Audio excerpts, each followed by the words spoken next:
जय गुरुदेव, जय हो बाबा नीप करौली महाराज की जय।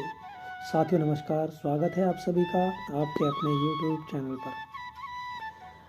बाबा जी महाराज का जितना नाम ले लें उतना ही कम है। हनुमान जी महाराज का जितना नाम ले लें उतना ही कम है, क्योंकि बाबा जी महाराज साक्षात हनुमान जी के अवतार हैं। तो आज करेंगे एक ऐसे रोचक और चमत्कारिक प्रसंग की बात, जहाँ पर बाबा जी ने अपने एक भक्त को उस समय पे मौसमी फल दिलवाया, उस समय पे मौसमी फल ग्रहण करवाया जिस समय उस फल का मौसम नहीं था। तो बाबा जी अपने इस तरह के चमत्कार अपने जीवन काल में प्राय करते ही आए हैं और अभी भी बाबा जी महाराज के चमत्कार होते ही रहते हैं। तो बात करते हैं बनारस के एक महाराज जी के भक्त थे, श्री शंकर प्रसाद व्यास। बाबा जी महाराज के कैंची आश्रम में वह उनके कमरे में बैठे हुए थे, तो वहाँ पर फलों की चर्चा हो रही थी। इसी दौरान व्यास जी ने कहा, बाबा जी की कृपा से हमें सभी तरह के फल खाने को तो मिले, किंतु मौसमी फल आम नहीं मिला। तो यह चर्चा सभी लोग जितने भी उनके भक्तगण थे कर रहे थे वहाँ पर। इसके कुछ समय बाद ही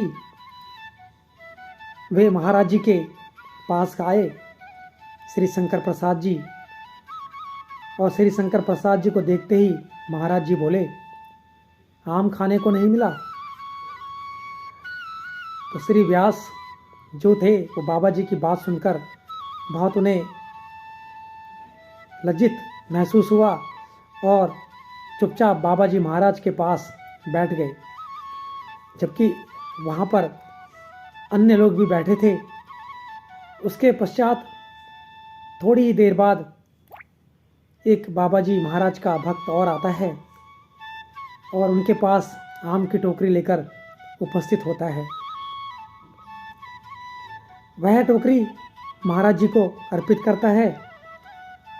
महाराज जी के पास खड़े एक भक्त से आम की टोकरी श्री व्यास के कमरे में पहुंचाने को कहा, तो महाराज जी इस तरह से जो टोकरी थी आम की पूरी टोकरी व्यास जी के कमरे में पहुंचा दी। व्यास जी हाथ जोड़े विनम्र भाव से बाबा से निवेदन करने लगे, बाबा मैं अपने कमरे में आम की बात बेमतलब कर रहा था, अब इतने आमों का मैं क्या करूँगा। ऐसा कहकर उन्होंने थोड़े आम निकालकर अपनी टोकरी में ले लिए। बाबा उन्हें देखकर मुस्कुराते रहे। तो महाराज जी इस तरह से अपने भक्तों की जो भी इच्छाएं होती थी वो पूरी किया करते थे। भक्त क्या चाहता है, भक्त क्या खाना चाहता है, भक्त के मन में क्या चल रहा है, वह सभी चीज़ों का ध्यान रखते हुए उनकी इच्छाएं पूरी करते थे। और बाबा जी महाराज का कहना हमेशा यही रहा है कि श्री राम प्रभु का नाम जपते रहें, क्योंकि श्री राम प्रभु का नाम जपने से ही महावीर हनुमान जी के पास अनन्य शक्तियाँ थी, जिन शक्तियों से और सिर्फ श्री राम प्रभु का नाम जपने से ही हनुमान महाराज जी ने काफ़ी सारे अपने जीवन में चमत्कार किए। तो जब भी आपको समय मिले, उठते बैठते सोते जागते चलते फिरते श्री राम जय राम का जाप करते रहें। श्री राम जय राम श्री राम जय राम। तो इस तरह से महाराज जी के प्रसंग, चमत्कारिक प्रसंगों का हम आपके समक्ष प्रस्तुत करने का प्रयास करते रहते हैं, जो कि सिर्फ और सिर्फ बाबा जी महाराज की कृपा से ही संभव हो पाता है। तो आशा करते हैं आपको आज का ये प्रसंग अत्यंत ही पसंद आएगा। लाइक कमेंट शेयर करते रहें। तो आज के लिए इतना ही। जय गुरुदेव, जय हो बाबा नीप करौली महाराज, जय उत्तराखंड। धन्यवाद।